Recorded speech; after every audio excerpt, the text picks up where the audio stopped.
заколдованное место. Ей-богу, уже надоело рассказывать. Да что вы думаете? Право скучно. Рассказывай, да и рассказывай. И отвязаться нельзя. Ну, извольте, я расскажу. Только ей-ей, в последний раз. Да вот вы говорили насчет того, что человек может совладать, как говорят, с нечистым духом. Оно, конечно, то есть, если хорошенько подумать, бывают на свете всякие случаи. Однако ж не говорите этого. Захочет обморочить дьявольская сила, то обморочит, ей-богу обморочит. Вот, извольте видеть, нас всех у отца было 4. Я тогда был еще дурень, всего мне было лет 11.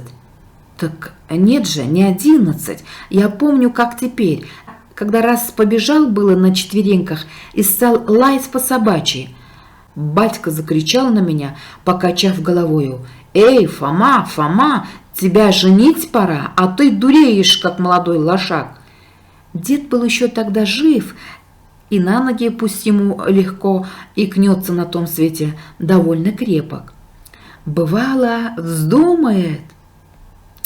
Да что ж эдак рассказывать. Один выгребает из печки целый час уголь для своей трубки, другой зачем-то побежал за камору. Что в самом деле? Добро бы поневоле, а то ведь сами же напросились. Слушать так слушать. Батька еще в начале весны повез в Крым на продажу табак. Не помню только, 2 или 3 воза снарядил он, табак был тогда в цене. С собой взял он 3-годового брата, приучать заранее чумаковать. Нас осталось дед, мать, я, да брат, да еще брат. Дед засеял баштан. На самой дороге и перешел жить в Курень. Взял и нас с собою гонять воробьев и сорок с баштану. Нам это было, нельзя сказать, чтобы худо. Бывало, наешься в день столько огурцов, дынь, репы, цибули, горохов, что в животе, ей-богу, как будто петухи кричать. Ну, оно при том же и прибыльно. Проезжие толкутся по дороге, всякому захочется полакомиться арбузом или дынью. Да из окрестных хуторов, бывало, нанесут на обмен кур, яиц, индеек. Житье было хорошее. Но деду более всего любо было то, что чумаков каждый день возов 50 проедет. Народ, знаете, бывалый, пойдет, рассказывает, только уши развешивай. А деду это все равно по голодному галушке. Иной раз бывало случится встреча с старыми знакомыми. Деда всякий уже знал. Можете посудить сами, что бывает, когда соберется старье. Тара-тара, тогда-то да тогда-то, такое-то да такое-то было. Ну и разольются, вспомянут, бог знает когда-шние. Раз, ну вот, право, как будто теперь случилось, солнце стало уже садиться. Дед ходил по баштану, снимал с ковунов листья, которыми прикрывал их днем, чтоб не попеклись на солнце. «Смотри, Остап, — говорю я брату, — вон чумаки едут». «Где чумаки?» — сказал дед, положивший значок на большой дыне, чтобы на случай не съели хлопцы. По дороге тянулось точно возов 6. Впереди шел чумак уже с сизыми усами. Не дошедший шагов, как бы вам сказать, на 10, он остановился. «Здорово, Максим! Вот привел Бог, где увидеться!» Дед прищурил глаза. «А, здорово, здорово! Откуда Бог несет? И болячка здесь? Здорово, брат! Что за дьявол? Да тут все! И Крутотрыщенко, и Печерыца, и Ковалек, и Стетько! Здорово! Ага-га, го-го-го!» И пошли целоваться. Волов распрягли и пустили пастись на траву. Возле оставили на дороге, а сами сели в кружок впереди курения и закурили люльки. Но куда уж тут до люлек, за россказнями, да за раздобарами вряд ли и по одной досталось. После полника стал дед почивать гостей дынями. Вот каждый, взявший по дыне, обчистил ее чистенько ножиком, калачи все были тертые, мыкали немало, знали уже, как едят в свете. Пожалуй, и за панский стол хоть сейчас готовы сесть. Обчистивший хорошенько, проткнул каждый пальцем дырочку, выпил из нее кисель, стал резать по кусочкам и класть в рот. «Что ж вы, хлопцы, — сказал дед, — рты свои разинули, танцуйте, собачьи дети! Где, Остап, твоя сопилка? А ну-ка, казачка, Фома, берись, боки! Ну, вот так, гей, го!» И я был тогда малый подвижный, старость проклятая. Теперь уже не пойду так, вместо всех выкрутасов ноги только спотыкаются. Долго глядел дед на нас, сидя с чумаками. Я замечаю, что у него ноги не постоят на месте, так как будто их что-нибудь дергает. «Смотри, Фома, — сказал Остап, — если старый хрен не пойдет танцевать». Что же вы думаете? Не успел он сказать, не вытерпел старичина, захотелось, знаете, прихвастнуть перед чумаками. «Вишь, чертовы дети, разве так танцуют? Вот так танцуют, — сказал он, поднявшись на ноги, протянув руки и ударив каблуками». Ну, нечего сказать, танцевать-то он танцевал так, хоть бы и с гетьманшею. Мы посторонились, и пошел хрен вывертывать ногами по всему гладкому месту, которое было возле грядки с огурцами. Только что дошел, однако ж, до половины и хотел разгуляться и выметнуть ногами, да и только. Что за пропасть? Разогнался снова, дошел до середины, не берет. Что хочешь делай, не берет. Да не берет, ноги как деревянные стали. Вишь, дьявольское место, вишь, сатанинское вождение, впутается же Ирод, враг рода человеческого. Ну, как наделать сраму перед чумаками, пустился снова и начал чесать дробно, мелко, любо глядеть, до середины. Нет, не вытанцовывается, да и полно. А, шельмовский сатана, чтоб ты подавился гнилую дыней, чтоб еще маленькими сдохнул собачий сын, вот на старость наделал стыда какого. И в самом деле сзади кто-то засмеялся. Оглянулся, ни баштану, ни чумаков, ничего. Назади, впереди, по сторонам гладкое поле. Свотина! Начал прищуривать глаза, место, кажется, не совсем незнакомое. Сбоку лес, из-за леса торчал какой-то шест и виделся прочь далеко в небе. Что за пропасть? Да это голубятня, что у попа в огороде. С другой стороны тоже что-то сереет. Вгляделся гумно гласного писаря. Вот куда затащила нечистая сила. Поколесивший кругом, наткнулся он на дорожку. Месяца не было. Белое пятно мелькало вместо него сквозь тучу. «Быть завтра большому ветру», — подумал дед. Глядь, в стороне от дорожки на могилке вспыхнула свечка. «Вишь?» — стал дед и руками подперся в бока и глядит. Свечка потухла. Вдали и немного подали загорелась другая. «Клад!» — закричал дед. «Я ставлю, бог знает что, если не клад!» И уже поплевал было в руки, чтобы копать, да спохватился, что нет при нем ни заступа, ни лопаты. Эх, жаль. Ну, кто знает, может быть, стоит только поднять дерн, а он тут и лежит, голубчик. Нечего делать, назначить, по крайней мере, место, чтобы не забыть завтра. Вот, перетянувший сломленную, видно, вихрем, порядочную ветку дерева, навалил он ее на ту могилку, где горела свечка, и пошел по дорожке. Молодой дубовый лес стал редеть, мелькнул плетень. «Ну так не говорил ли я, — подумал дед, — что это попова левада? Вот и плетень его, теперь и версты нет до баштана». Поздненько, однако ж, пришел он домой и галушек не захотел есть. А разбудивший брата Остапа спросил только, давно ли уехали чумаки, и завернулся в Тулу. И тогда тот начал было спрашивать, а куда тебе, дед, черти дели сегодня? «Не спрашивай, — сказал он, завертываясь еще крепче, — не спрашивай, Остап, не то посидеешь». И захрапел так, что воробьи, которые забрались было на баштан, поподымались с перепугу на воздух. Но где уж там ему спалось? Нечего сказать, хитрое было бестие, дай Боже ему царствие небесное. Умел отделаться всегда. Иной раз такую запоет песню, что губы станешь кусать.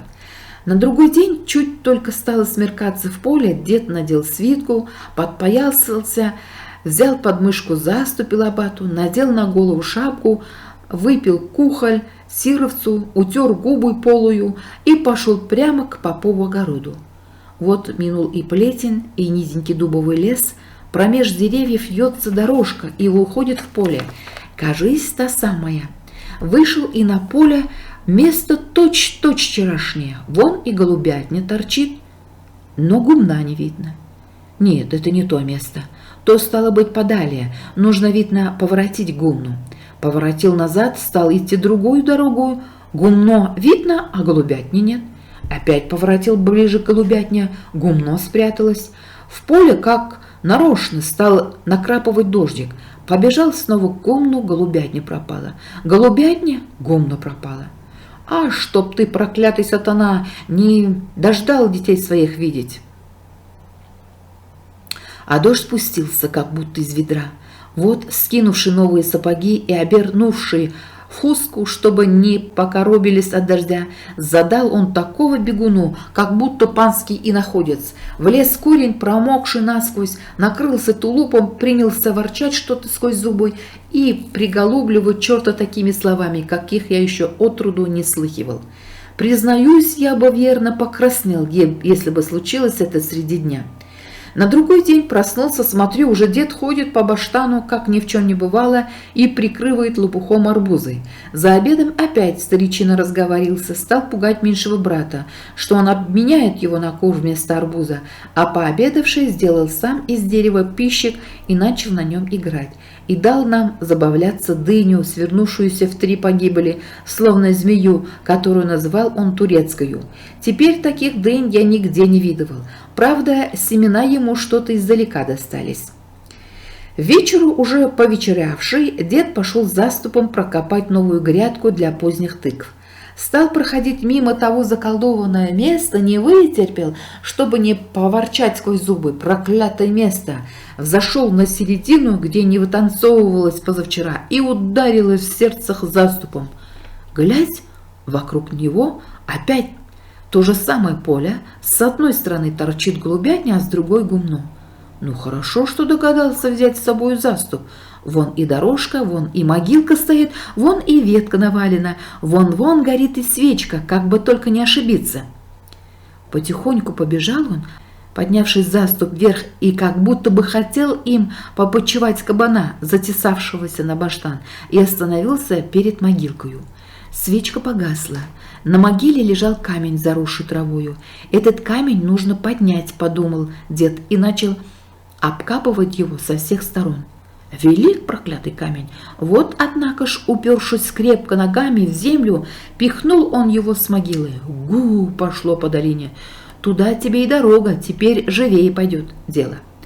Тут дед остановился, достал рожок, насыпал на кулак табаку и готовился было поднести к носу, как вдруг над головой его чихнуло что-то так, что покачнулись деревья, и деду забрызгало все лицо.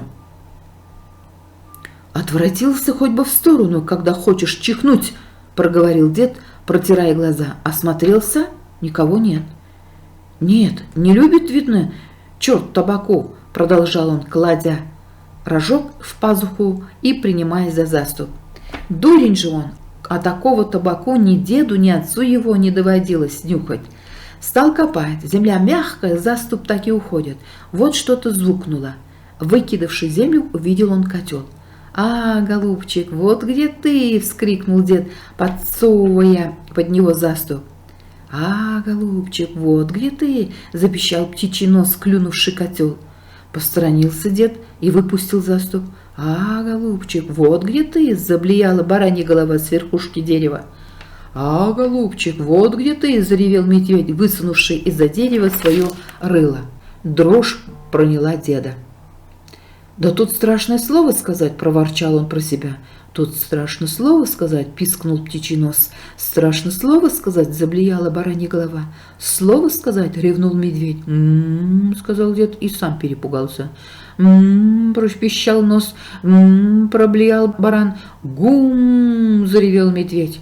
Со страхом обратился он. «Боже ты мой, какая ночь! Ни звезд, ни месяца, вокруг провалы, под ногами круче бездна, над головою свесилась гора, и вот-вот, кажись, так и хочет оборваться на него».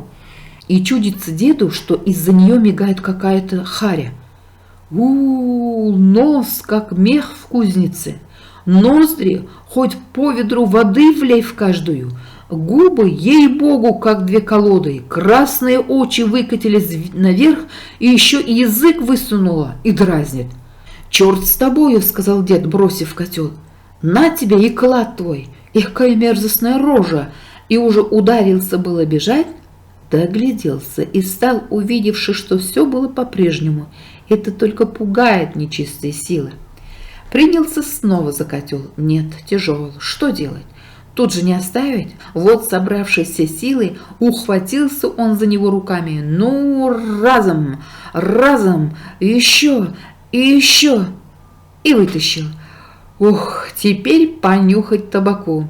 Достал рожок, прежде, однако ж, чем стал насыпать, осмотрелся хорошенько, нет ли кого. Кажись, что нет. Но вот чудится ему, что пень дерева пыхтит и дуется, показываются уши, наливаются красные глаза, ноздри раздулись, нос поморщился и вот так и собирается чихнуть. «Нет, не понюхаю табаку», — подумал дед, и, спрятавший рожок, опять заплюет сатана очи. Схватил скорее котел и давай бежать, сколько доставало духу. Только слышит, что сзади что-то так и чешет прутьями по ногам. «Ай-яй-яй!» — покрикивал только дед, ударив во всю мощь. И как добежал до попового огорода, тогда только перевел немного дух. «Куда это зашел дед?» — думали мы, дожидаясь часа 3. Уже с хутору давно пришла мать и принесла галушек горячих горшок. Нет, да и нет деда, стали опять вечерять сами. После вечера вымыла мать горшок и искала глазами, куда бы вылить помои, потому что вокруг все были гряды. Как видит, идет прямо к ней навстречу кухва. На небе было таки темненько. Верно, кто-нибудь из хлопцев, шаля, спрятался сзади и подталкивает ее. «Вот, кстати, сюда и вылить помои», — сказала, и вылила горячие помои. «Ай!» — закричала басом. «Глядь, дед! Но кто его знает? Ей-богу, думали, что бочка лезет. Признаюсь, хоть оно и грешно немного, а право смешно показалось, когда седая голова деда вся была окутана в помои и обвешана корками с арбузов и дыней». «Ишь, чертова баба!» — сказал дед, утирая голову полою, как опарила, как будто свинью перед Рождеством. «Ну, хлопцы, будет вам теперь на бублике. Будете, собачьи дети, ходить в золотых жупанах. Посмотрите, посмотрите сюда, что я вам принес», — сказал дед и открыл котел. «Что бы вы думали, такое там было? Ну, по малой мере, подумавши хорошенько, а? Золото? Вот то-то, что не золото. Ссор, дрязг, стыдно сказать, что такое». Плюнул дед, кинул котел и руки после того вымыл. И с той поры заклял дед и нас верить когда-либо черту. «И не подумайте, — говорил он нам часто, — все, что не скажет в Господа Христа, все солжет собачий сын. У него правды и на копейку нет». И бывало, чуть только услышит старик, что в ином месте неспокойно. «А ну-те, ребята, давайте крестить!» — закричить к нам. Так его хорошенько и начнут класть кресты. А то проклятое место, где не вытанцовывалось, загородил плетнем, велел кидать все, что не есть непотребного, весь бурьян и ссор, который выгребал из баштана. Так вот, как морочит нечистые силы человека. Я знаю хорошо эту землю. После того нанимали ее у батька под баштан соседние казаки. Земля славная, и урожай всегда бывал на диво, но на заколдованном месте никогда не было ничего доброго. Засеют как следует, а взойдет такое, что и разобрать нельзя. Арбуз не арбуз, тыква не тыква, огурец не огурец. Черт знает, что такое.